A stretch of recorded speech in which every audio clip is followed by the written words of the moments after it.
दिल्ली दंगे के दौरान आईबी अफसर अंकित शर्मा की हत्या के मुजरिम ताहिर हुसैन को लोअर कोर्ट ने उम्र कैद की सजा सुनाई है और उसे हाई कोर्ट से रहम की उम्मीद है।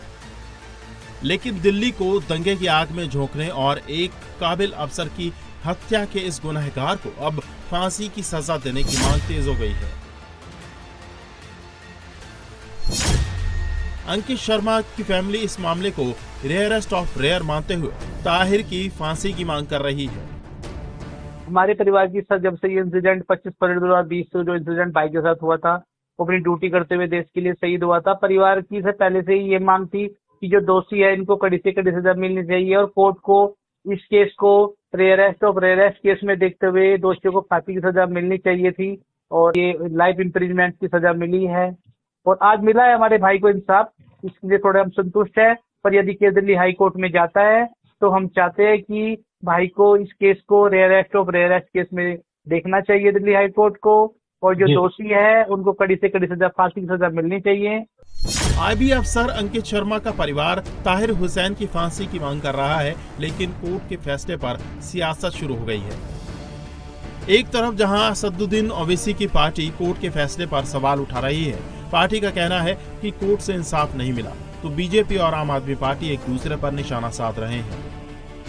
यह आम आदमी पार्टी का चेहरा सामने आया है। यहां तक कि जब ताहिर हुसैन को उस समय आरोप में गिरफ्तार किया गया था, उस समय भी अरविंद केजरीवाल और उनकी टीम आम आदमी पार्टी के नेता इनको संरक्षण दे रहे थे। ये इनका अराजक बिहेवियर जो ये खुद बोलते हैं कि हाँ मैं अराजक हूं, ये इनका आज सामने आया है। इनका एक डरावना चेहरा सामने आया है। ताहिर हुसैन आदमी तो भारतीय जनता पार्टी का ही था। आज तक अगर दिल्ली में दंगे हुए और किसी को राजनीतिक फायदा हुआ है दंगों का, तो सिर्फ और सिर्फ भारतीय जनता पार्टी को दंगों का फायदा हुआ है। भारतीय जनता पार्टी को जिताने के लिए मुस्तफाबाद जैसी सीट पे ताहिर हुसैन को असदुद्दीन ओवैसी की पार्टी से लड़ाया गया। 25 पुलिस वाले रोज ताहिर हुसैन को अपने साथ चुनाव प्रचार के लिए लेके आते थे। कपिल मिश्रा का अपना चुनावी ऑफिस और उसका विधायक कार्यालय उसी घर में था,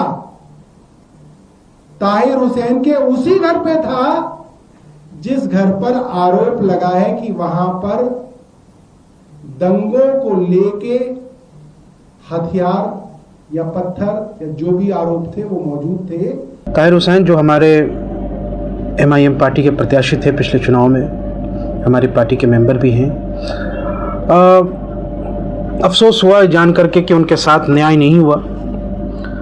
जो खुद विक्टिम हैं इस दंगों के, उनको गुनाहगार साबित कर दिया गया। जो आम आदमी पार्टी मुसलमानों के वोट से दिल्ली की सत्ता में काबिज रही 10 सालों तक, आज उन्हीं मुसलमानों को तौहीन कर रही है, प्रेस कॉन्फ्रेंस करके मौका परस्ती का काम कर रही है। जिस ताहिर हुसैन के बारे में वो भाजपा के साथ होने का इल्ज़ाम लगा रहे हैं, आपको मालूम होना चाहिए कि वो ताहिर हुसैन साहब का घर ही था जिसमें किचन कैबिनेट थी पूरी की पूरी। अरविंद केजरीवाल और पूरी उनकी टीम ताहिर हुसैन साहब के घर पे किचन कैबिनेट की तरह वहाँ मीटिंग होता था। और जिस कपिल मिश्रा के साथ बात कर रहे हैं, वो किनको चुनाव लड़ा रहे थे? कपिल मिश्रा तो आम आदमी पार्टी में थे ना उस वक्त, और उनके साथ ही थे। भूल गए क्या सौरभ भारद्वाज?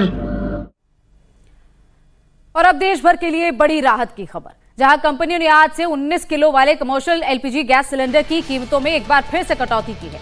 नई दरों के मुताबिक अब दिल्ली में कमर्शियल सिलेंडर 202 रुपए सस्ता होकर 2,728 रुपए का मिलेगा और कोलकाता में 209 रुपए सस्ता 2,872 रुपए में मिलेगा। हालांकि घरेलू उपभोक्ताओं को इस बार कोई राहत नहीं मिली है, क्योंकि 14 किलो वाले घरेलू LPG सिलेंडर की कीमतों में कोई चेंजेस नहीं किए गए हैं।